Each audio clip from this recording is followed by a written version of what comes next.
everyone. Today we got to play Barcelona. Now, Randy just picked this up from the store. Yeah, it was at Gen Con, but it was also coming out within the week after Gen Con at our local game shop, which I get a much better pricing at. So I was like, why pay the price and have to haul it back from Gen Con? Yeah, so you could have found it at Gen Con. I don't know, did you? Yeah. So let's talk about it. But before we do, don't forget to hit that subscribe button and the notification bell because board games are amazing, and that's what we do here at Legends of Nirvana. Now, Randy, can you give us a little bit more details about Barcelona? I can. It's a 2023 release, 1 to 4 player game. Average length, it says 60 to 90 minutes. I think it's probably closer to the 90. Age 14 and up. Designed by Danny Garcia. Art is by Alexander Zawada, which his name's come up several times. And published by Board and Dice. We really like Board and Dice games. Most every one we've played we've enjoyed. So this is a worker placement, tile placement, and in-game bonuses, which of course is right up my alley. Yeah, I don't want to talk about it. MSRP for this is $60. Card House, which is our friendly local game store, is actually cheaper at $41.95. That's the cheapest price. Then Game Nerds has it for $41.97. That's the next cheapest, but they're out of stock. Boardlandia has got it at $43, and then it goes up from there. Okay, cool. All right, so let's talk about quality of components. There's a lot of cardboard chits. Yes, lots of bits. And a lot of wooden cubes or wooden circles. You've got a main board. You got a couple of cool designs on some of the cardboard. Like this one has this swishing thing. You have a lot of, like, this one's inlaid, and you've got some interesting shapes. Not really inlaid, it's inset. They've got different areas. Well, that's what I meant. That's what I meant, inset. Yeah. And then, so there's some interesting play on some of the cardboard. You've got some unique shapes as far as, like, the buildings are concerned. So I'll give it a little bit more.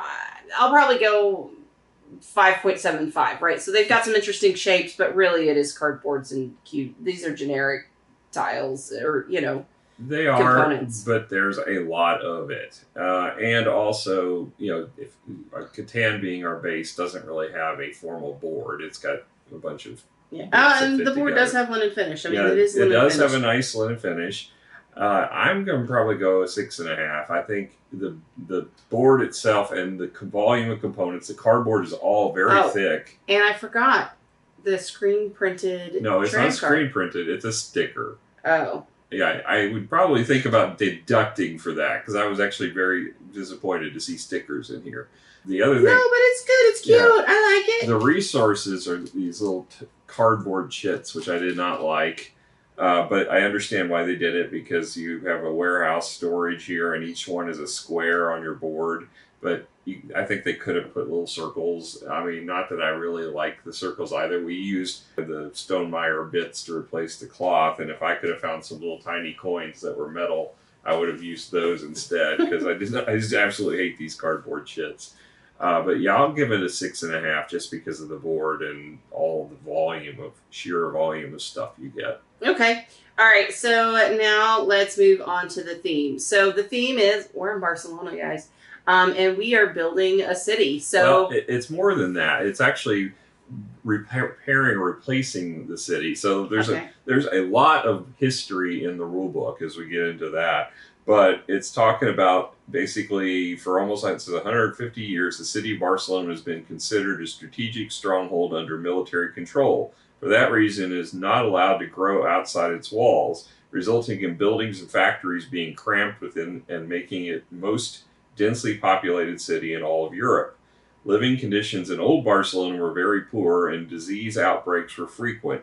The life expectancy of workers was only 23 to 24 years old. Ooh, and then shortly after the walls were finally destroyed, Ildefons Cerda, who is now considered the inventor of urbanism, presented the plan for the creation of the E-Example, an expansion that Barcelona so desperately needed. Its construction began in 1860. So that's what this is all about, is that E-Example building where they widened the roads, which is why you have the wide roads in here, and trying to take advantage of the space that was gained to try to get the maximum strategic distribution of buildings. Oh, okay. So Interesting. I mean, while it's definitely just a layered on. I mean, it's designed around that history, which is interesting, and there's a lot of history blurbs throughout the rulebook. I think the artwork is. I think some of it's good.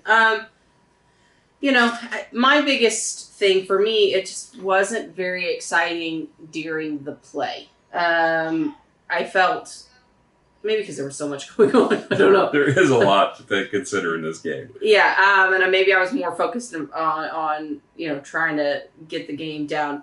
But I didn't really enjoy the theme as some of the other themes that I've enjoyed. Not knowing the history, didn't read the rule book. At the time, I was a little bored by it. I'm not going to lie. Not saying that it didn't fit, and the artwork is okay. Again, it's just not very exciting to me. So overall, I'm probably going to give the theme a 6.5, just because I just didn't connect with it like I thought I would. Well, there's a ton of iconography in this game, and I think it's pretty good iconography. I mean, it's fairly self-explanatory, but there's still a lot of having to reference the rulebook because of that iconography. The art, I think the color scheme is interesting. It's not anything outstanding. It's kind of subdued, but I like that because it makes the stuff on top pop. And the player boards are, I think, more dull than the actual main board. The player boards are, basically kind of two-toned, and whereas the board itself has kind of a shade, like it's almost like a sunset.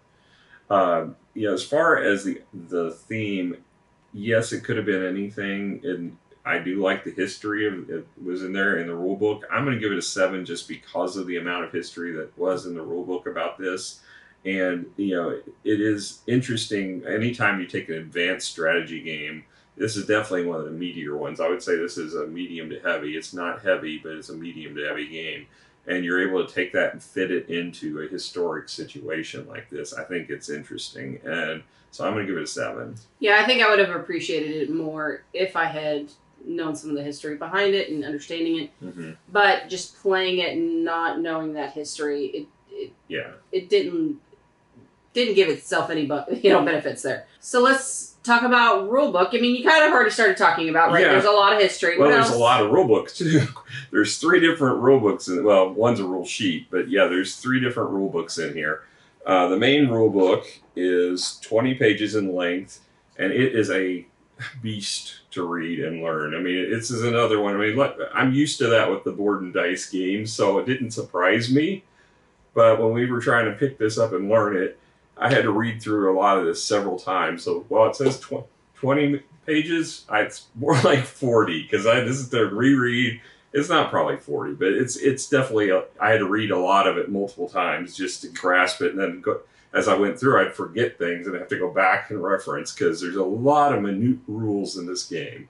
A lot of tiny minutia that you could easily forget. Well, and sometimes the iconography is not very clear. Yeah. Like, I know why they put what they put after reading it, but if I had just went on the iconography, I would have gotten it wrong. Yeah. So just be aware of that. Now, it does have the pictures of all of the components, which is nice. We have 2 pages of that. Like. The setup was very well done. It's labeled in different colors and different lettering for the sideboard, the main board, and the player board. So you can easily figure out how to set it up. It just took a long time to set up because there's so many bits to this. And the play of the game, it goes through all the actions in detail that you can do, and that's where all of the minutia of the rules comes back to bite it, because there's a cheat sheet which actually is really pretty good, but it left off a lot of the details. So if you just read and did what the cheat sheet told you, you would have missed out on some of the scoring options and different things that happened with these actions, which is, I wish they would have had more detail and increase the size of this a bit, because we ended up having to use the rule book until we got it down many times, going back and forth, and by the next time we play it, we'll have forgotten it. Well, and even then, though, there were some times I forgot about different scoring and everything like that, just because there's so much. Yeah, there's a lot to this game. And it would have been nice to do a step-by-step of each action. Yes. That way, just to remind people. like myself. The other thing that threw me is because of this thing being called e-example. I'm not sure how it's pronounced, but they used the reference of the word example when they were doing examples. And then there was words where it's an e-example, which kept making me think it was supposed to be the example. So it was just an unfortunate coincidence that those two words were very close, and they're sort of scattered throughout the rulebook together. It was a heavy read. I don't think there's anything that was bad about the way it was organized. It's just a beast to learn. For any one of these type of games, it's always going to be something you're going to struggle and have to read and just pummel your way through, or watch videos if that's how you learn best. But it's not bad. I'm going to go ahead and probably give this a 7.5 because it was basically a dry read, very long. It was nice to see that they put the history in kind of a greenish. So if you wanted to read the history, if not, you could skip over it. But I think it does make the game more interesting when you read the history of it. So, and there's a lot of the history. You can see there's green sections everywhere throughout the book. So, I'm going to go ahead and give this 7.5. I think it's a decent rule book. It's just, I wish there would have been an easier way to learn, and the cheat sheets had a little more detail. Yeah. All right, so let's talk about actual gameplay.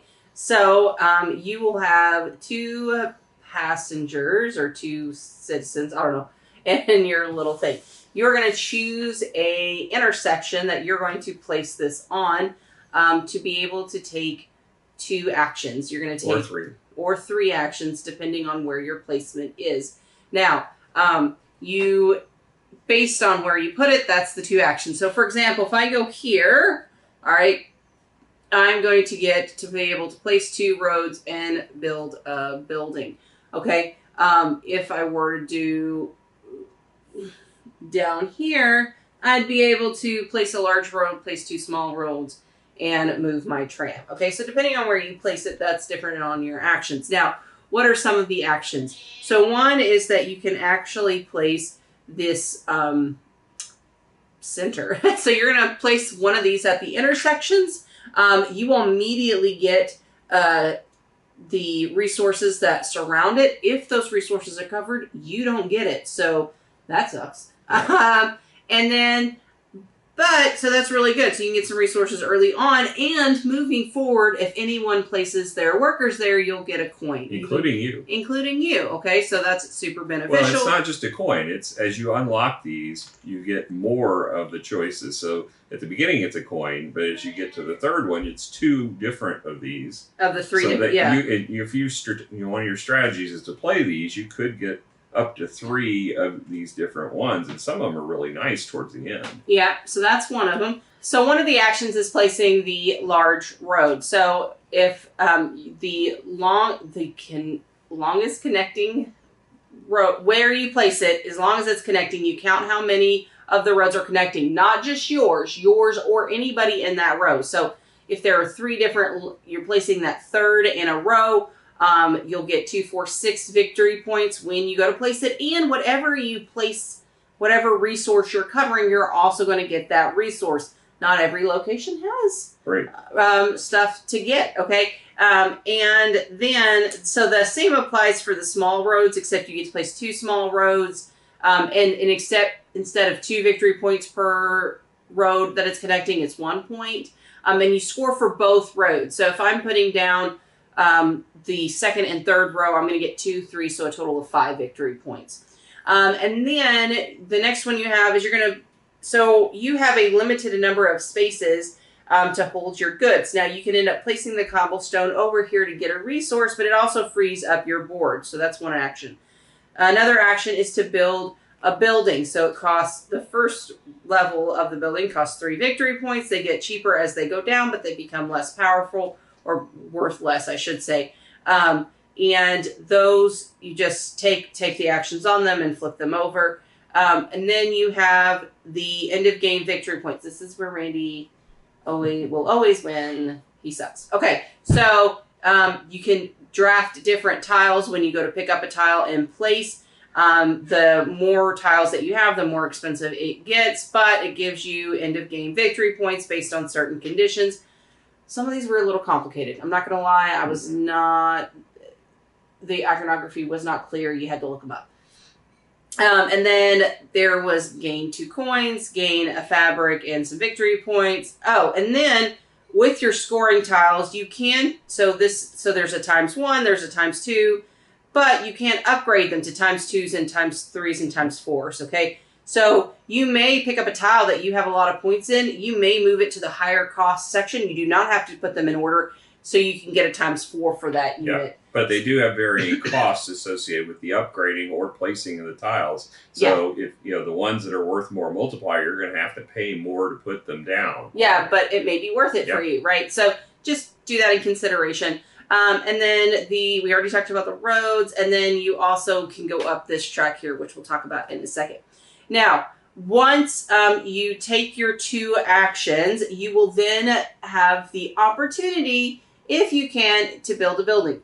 Now, right now, I can't build a building, but say Randy puts his things on next to mine. Let's separate these two and show them. As normally you would stack 2, but let's say somebody's already played the top ones, and on my turn, at the end of my turn, those were there. There's buildings over here that go on there. So this one lets you play when there's 2 of any kind next to one another. But he's got this one has where it's a pink specifically in another one. So this one gives me an ability to gain 1 on this track here. So I'm going to do that. I'm going to play this one. I pay these 2 tokens. So he loses one of these. They go on this track down here, which is really an interesting system. They cover up, and then I get points based upon what's the lowest victory point showing. So this was a 1, but I covered that up. So now I get 2 victory points for playing that building, and it goes all the way up to 18. So you can score a lot of points from building buildings. And then I get to move up on my track here, and since I crossed this threshold, I get to take the first level of one of those towers for free. And there's 4 choices. Yep. So you can get victory points, resources, or a mixture therein. Yep. And so he'll take it. You said you wanted resources. I did, apparently? Okay. Yeah, you did. So I put it there. I would get a cloth and a coin in this case, which resources are very scarce. Because first of all, you can only hold so many. But secondly, everything as you start playing the game costs a lot of resources. Well, towards the end. At first I was like complaining. I was like, why do I need cloth? I don't have anything I'm spending cloth on. And then towards the end, I'm like, why can't I not find cloth? I need cloth. So it's very frustrating. So I get to build that there, and then every time I cross one of those thresholds, I get to go up to the next level, and they scale up incrementally, and you can get a lot more victory points as you go up, or a lot more powerful abilities. So then I flip that over, and you place your little circle? I place one of my circles, which as I unlock this, below them are things that let you move up and down this track over here. Now, so he built the middle level building. Now, I can actually overbuild his building with the higher level building. And if I were to do that, because those tiles are in place, he would keep his circle on, and I would just put mine on top and put the new tile underneath both of our units. So that's essentially... Well, there's a lot about this track. Oh, yeah. So there are 3 different sections or areas of the game where when one hits the last row here, you will trigger a scoring of what's up here. So in this case, it's tiles placed. This one here's large roads. But you'll take that multiplier. So for every tile I have, it's 2 victory points times my multiplier over here. So that's essentially, and then you take that scoring, and then you start the new phase of the game. I made a lot of points the first 2 rounds, but then you caught up with me. You were like almost 100 points ahead of me. You almost lapped me at one point. But your individual games just crushed me. I couldn't get the right play at the end. Yeah. I think part of it is we're talking a little bit, is I placed my roads early. Mm-hmm. But then that restricted me from where I could place my people from then on, because those 2 rows were pointless. And that was really rough on me. But the advantage of having roads early is your trolley movement. It's one of the things on your board that can unlock and score you a ton of points. But as you move the trolley, you can drop these cubes. And so if you drop your cube and you own the road that's there, you get to trigger the scoring for as if you had just played that road again. Whoever owns the road. Right.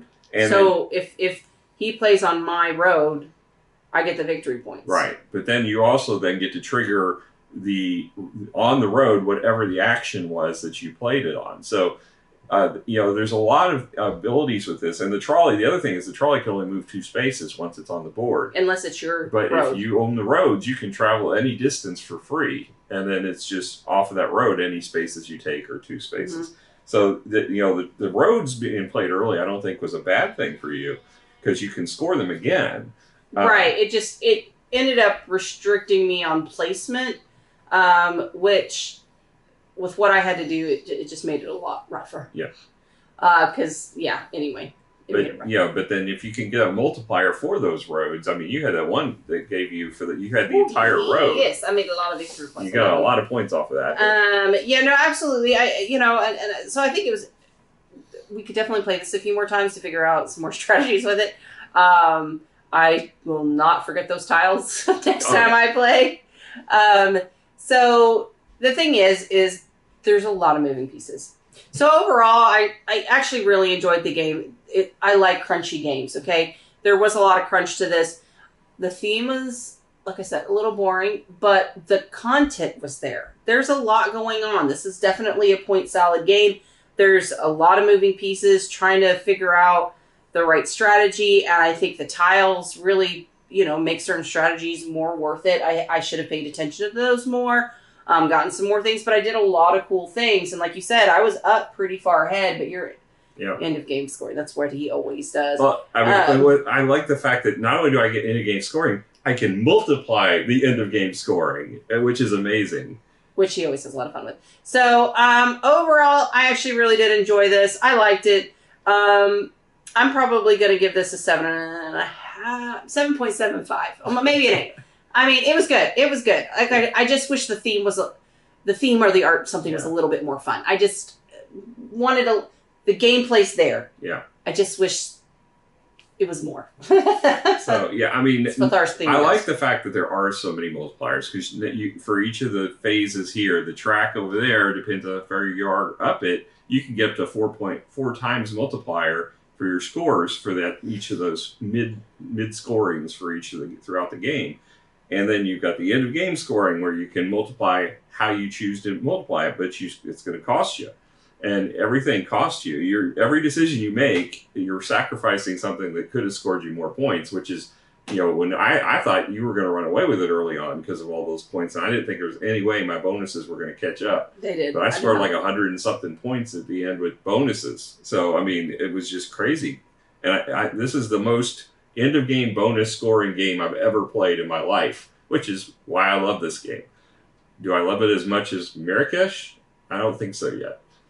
It may grow on me more, but Marrakesh, just the concept of it, I love that it feels good when you drop those little cubes and do things, or not the cubes, but the keshis. This one, it's going to take a while to grow on me. I think I'm at an 8 now with you. You're on wishy-washy. I'm a solid 8, maybe 8.5. I don't think I'm a 9 yet. May grow to a 9 for me, but I do really enjoy the concept of this game.